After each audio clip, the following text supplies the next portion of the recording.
Bueno, buenas tardes.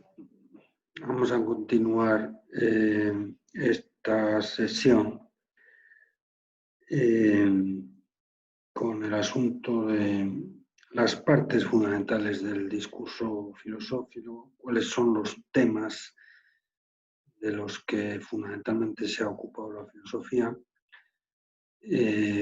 Bueno, siguiendo un esquema que es el de Aristóteles, que ciertamente es muy antiguo, pero también muy clásico, ¿no? Es evidente que a día de hoy pues hay muchos otros capítulos del discurso filosófico que se han ido añadiendo eh, en los últimos siglos, ¿no? Y que Aristóteles pues no consideró propiamente como partes de la filosofía, ni siquiera como lo que él llamó filosofías segundas. Por ejemplo, la filosofía de la cultura, la filosofía del arte, la filosofía del lenguaje, la filosofía de la educación, etcétera, ¿no?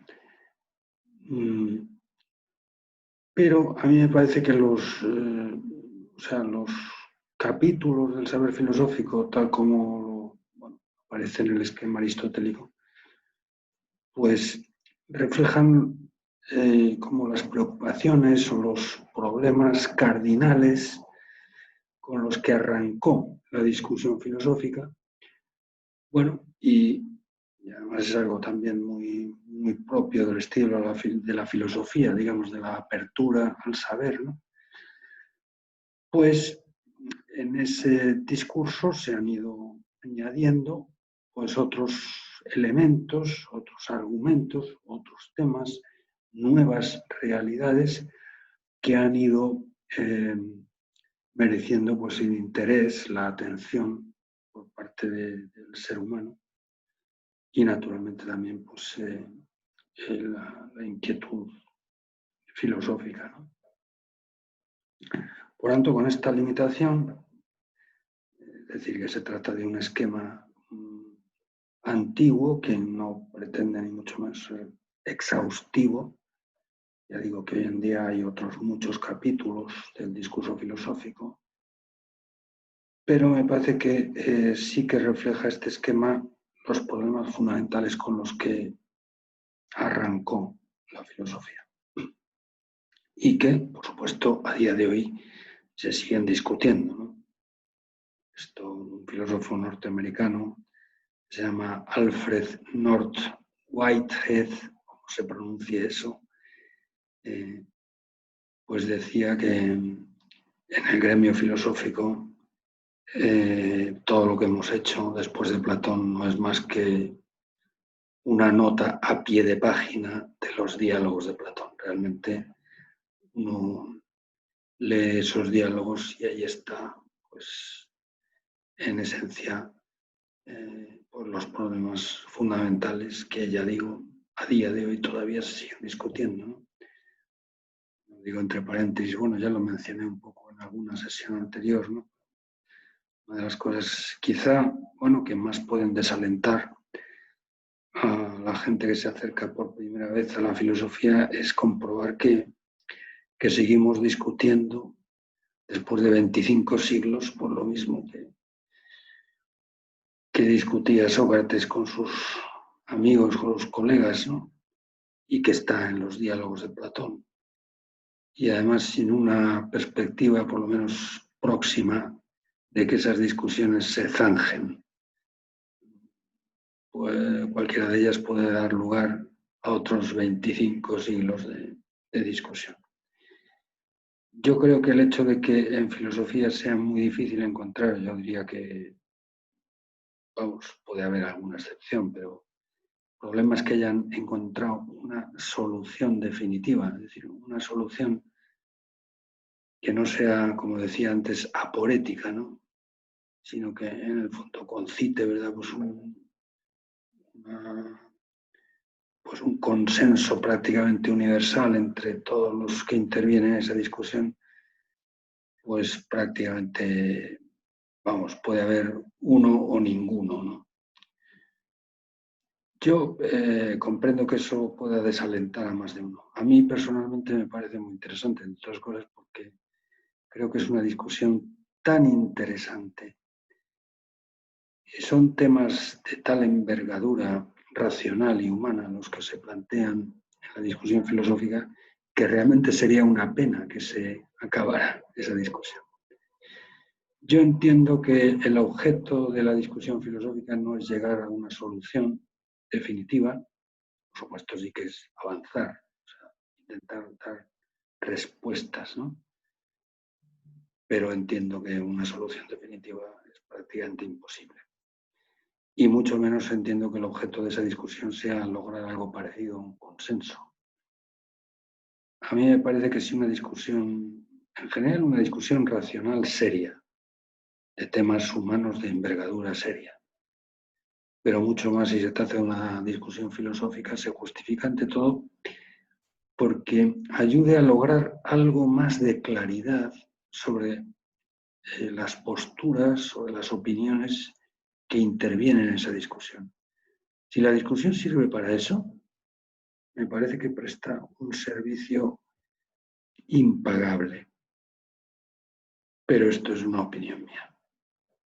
Bien, en cualquier caso, ya digo, un esquema muy básico de los temas y problemas con los que arrancó, con los que comenzó la discusión filosófica, que por supuesto siguen en pie a día de hoy, aunque se hayan ido en estos últimos 25 siglos añadiendo otros que no están en este esquema de Aristóteles. Este mapa, por decirlo así, del saber filosófico que él dibuja, podríamos trazarlo distribuyendo esas cuestiones, esos problemas, esas partes de la filosofía en dos grandes sectores, ¿no? Que en el fondo coinciden con los posibles usos de la razón. Por un lado estaría la filosofía teórica, es decir, la que se propone lograr conocimiento. Esto es lo propio de la teoría. La razón, ante todo, es una capacidad de conocimiento. Y conocer algo es reconocerlo como es. Rendirle el homenaje, por decirlo así, de dejarlo ser y de decir nosotros con palabras, con nuestro propio lenguaje, lo que las cosas dicen siendo.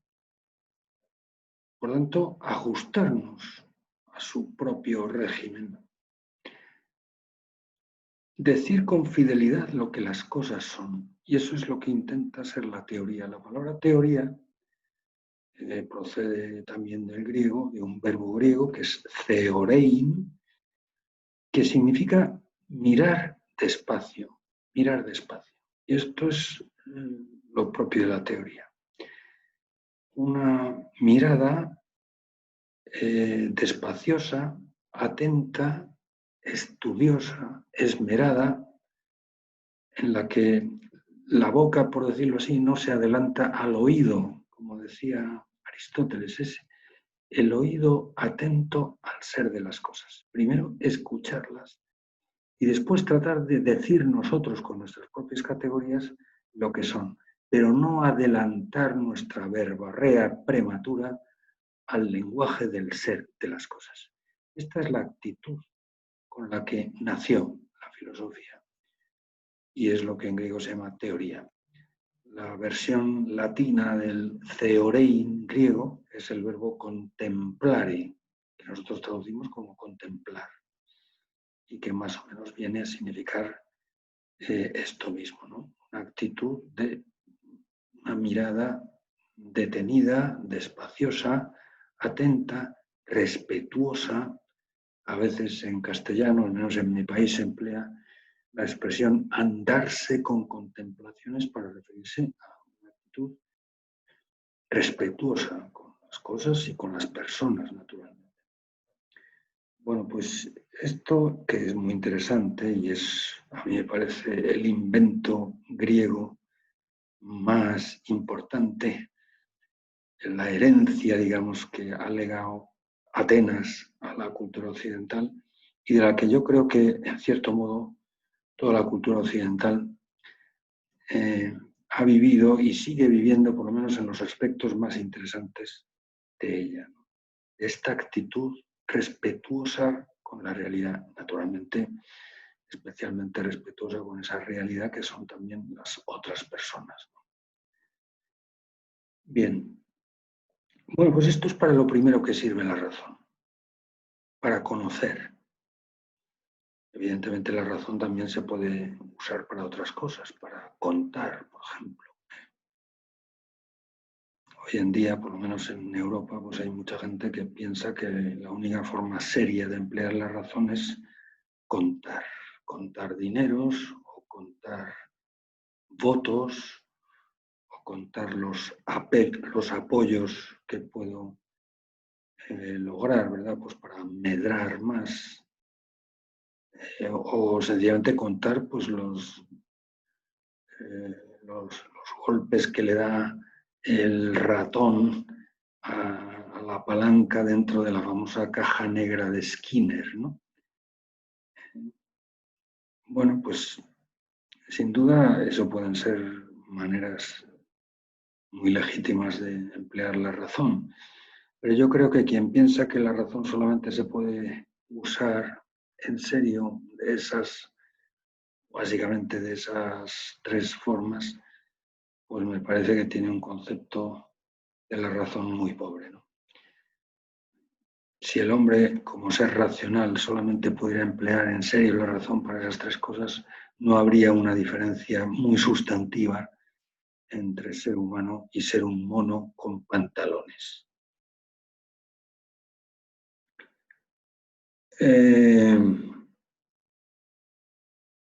Lo que hace la diferencia, como les gusta decir a los gringos, es justamente también que la razón sirve para una cosa anterior a todas esas, que es conocer.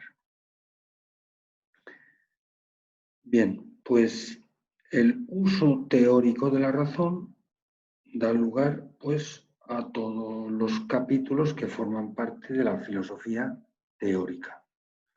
A veces también se emplea la expresión especulativo o especulativa como sinónimo de teórico para referirse a esta actitud, digamos, puramente cognoscitiva que los griegos, sobre todo los atenienses del periodo clásico, nos enseñaron. La palabra especulativo viene del latín speculum, que significa espejo. Y por tanto la razón especulativa o la filosofía especulativa pues también se refiere, como, insisto, como sinónimo de teórica, pues a la filosofía o la razón que pretende sencillamente hacer como el espejo, reflejar las cosas tal como son, tal como se nos presentan. También la razón se puede usar para otra cosa distinta de conocer, que es ilustrar inteligentemente la acción humana. Y esto es lo propio de la racionalidad práctica. Bueno, ese uso práctico de la razón, el uso, digamos, que se hace de ella, procurando obtener luces que iluminen el camino de nuestra vida y de nuestra praxis, de nuestra acción, es justamente lo que da lugar a la filosofía práctica, que según Aristóteles tiene tres capítulos fundamentales: la ética, la economía y la política. Bueno, vamos a empezar con digamos, con el sector de la filosofía teórica o especulativa.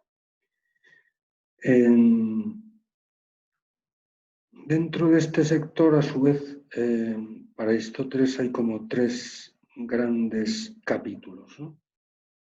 la lógica, la filosofía de la naturaleza y la metafísica. Vamos a intentar describir cada uno de ellos brevemente. En primer término, la lógica. No primero porque sea lo más importante, sino porque en cierto modo es como el instrumento o la herramienta de la razón de la cual puede valerse para desarrollar el discurso científico. Toda ciencia es una cierta logía de algo, la palabra logos en griego, que es de donde procede lógica, significa palabra.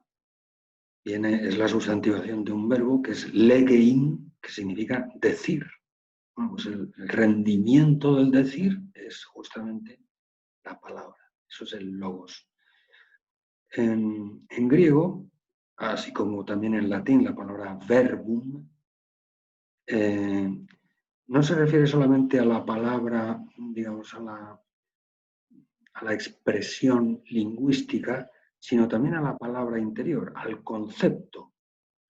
La palabra logos en griego o verbum en latín se refiere a la palabra interior, es decir, a lo que nosotros nos decimos a nosotros mismos cuando pensamos, concepto, y también la exteriorización o la expresión, la verbalización exterior de ese concepto que es lo que llamamos normalmente palabra o decir, el lenguaje, ¿no?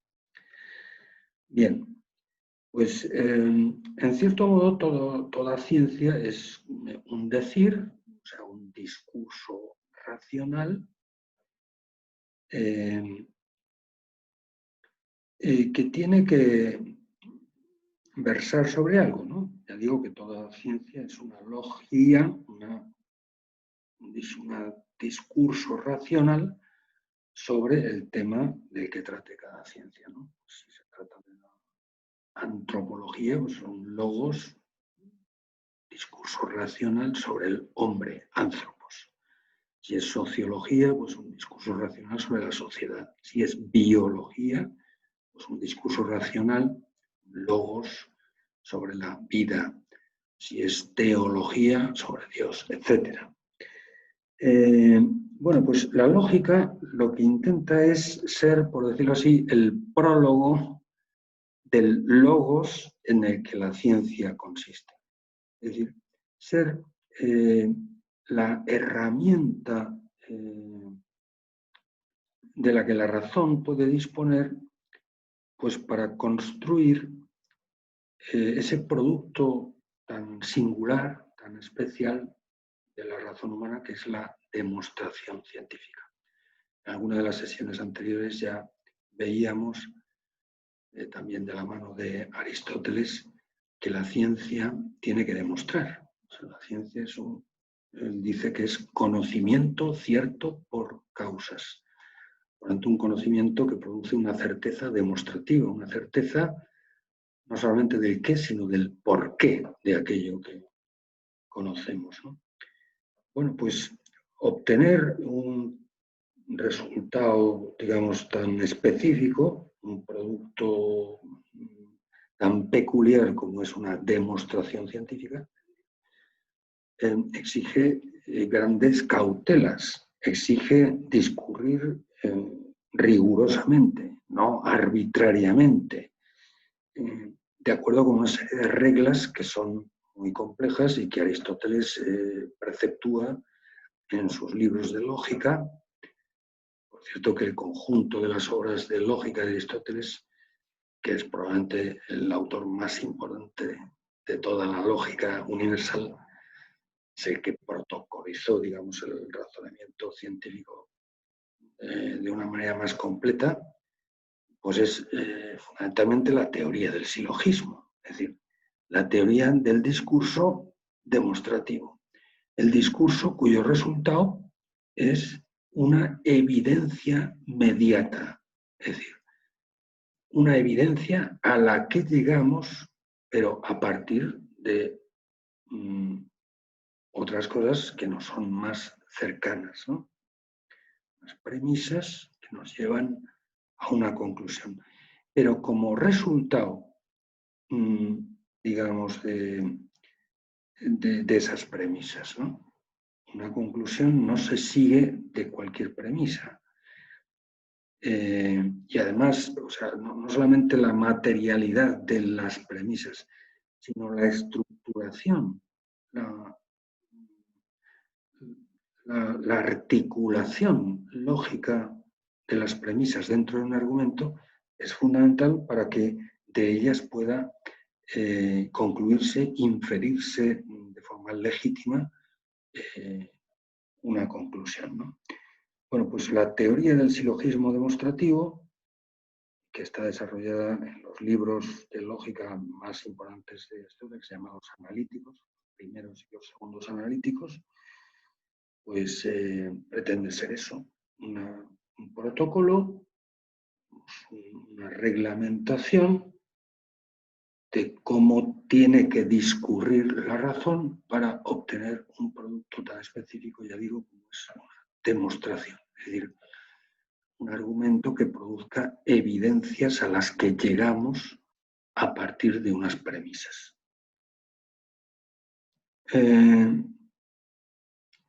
Bueno, ¿cómo tienen que combinarse pues los conceptos, los juicios, que son articulación de conceptos, y los argumentos, que son articulación de juicios? Unos juicios que vienen antes, que son las premisas, y un juicio que viene después, que es la conclusión de las premisas.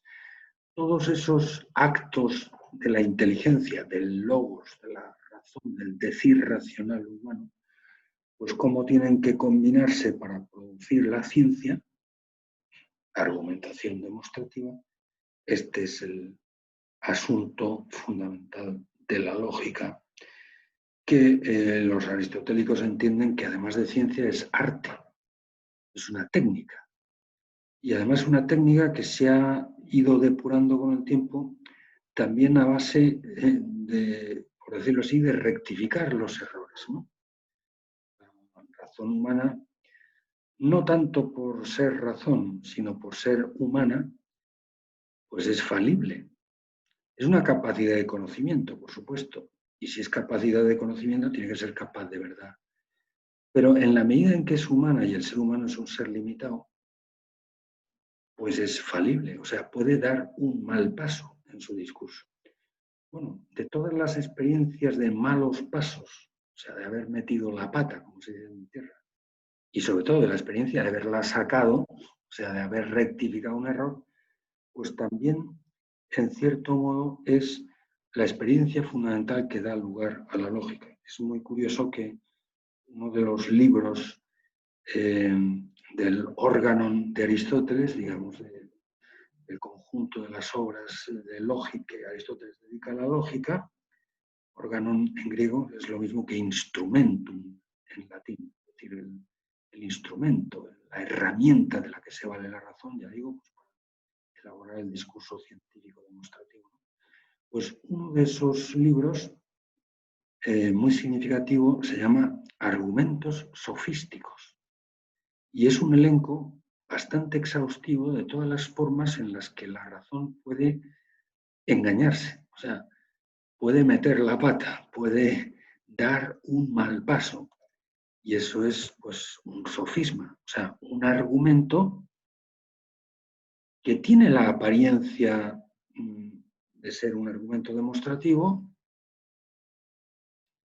pero que en realidad no demuestra o no es falso por alguna razón de tipo material, parte del contenido de lo que se está diciendo, o por alguna razón de tipo formal, por parte de la estructuración de ese contenido que está mal hecha, ¿no?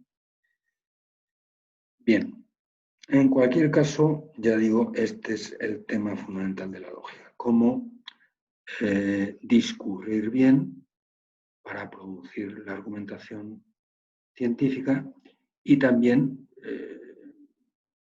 cómo detectar los posibles riesgos de error, de meter la pata, de tomar por verdadero algo que no lo es, tomar por